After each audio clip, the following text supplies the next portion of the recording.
what role do you see maybe perhaps, God or faith kind of being pulled out of society? I mean, I don't know all schools, but I know a lot of schools have removed God from the Pledge of Allegiance, and there's just this massive wave of atheism, and just the whole thing. I think you kind of get it. So, how do you see that kind of playing out in the world's problems here, like the lack of faith or the lack of maybe spirituality or God in general, with what we're dealing in the world today? Yeah, I've always had faith in God. I've always believed in God. I remember even from the time I was little, my mom would, take us to church, and we bounced around from different churches and different denominations. But there wasn't ever a point in my time where we weren't, a point in my life where we weren't going to church. But even still, sometimes I struggle with my faith. I tend to be a very pragmatic, practical person, and so at times my faith is tested because of that. So generally I continue to fall back to faith because it's always served me well. So I think I come from a different perspective, in that I can see the spiritual element, and I can also see the secular benefits of faith and religion and spirituality as well. There has to be some sort of objective morality. There has to be. If we're going to function as a society, we have to have some sort of agreement on what is moral and what isn't.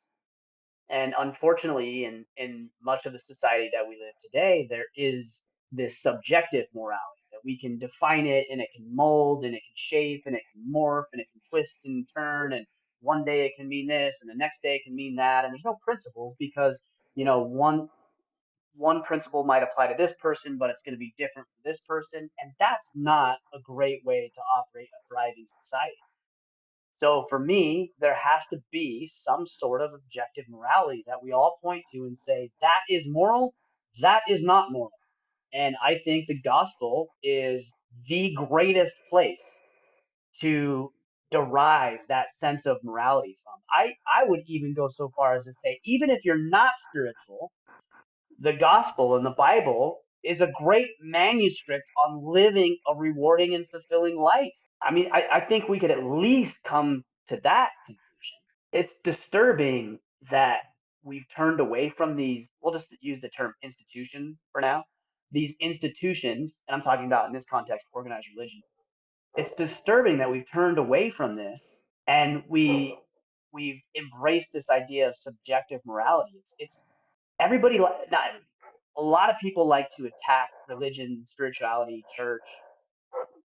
This is where people go to congregate. This is where people go to learn about morality. This is where people go to live wholesome, fulfilling lives. This is where people go to band towards a common purpose with people in their neighborhood. But I mean, take racism, for example. You want to tear down the walls of racism? We should be encouraging these institutions where black men, white women get together. They're not worried about race. They're worried about this greater, grander message of morality and living a fulfilled life. And we just it's just going away, and I think it's very deliberate.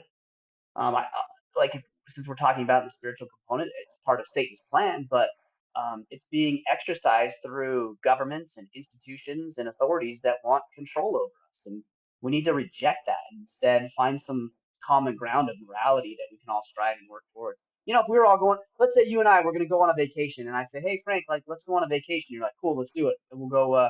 We'll go travel the East Coast for a week. I say, great, I'll meet you in the East Coast. And you're like, okay, well, like when? I don't know, just like like maybe next week we'll do it sometime. You're like, okay, well, the East Coast is a pretty big place. What do you think? I'm like, I don't know. Well, like we'll probably just bump into each other at some point. We'll just tour the East Coast. Like we would never see each other. On the other hand, if we said, hey, Frank, we're on June 15th, I'm gonna meet you in Pittsburgh, at this address, and we're gonna start here, and that's where we're gonna be. Okay, now we have a singular focus, and now we're on the same page. We're both gonna meet there. You might get there a different way because where do you live right now, Frank? I don't actually know.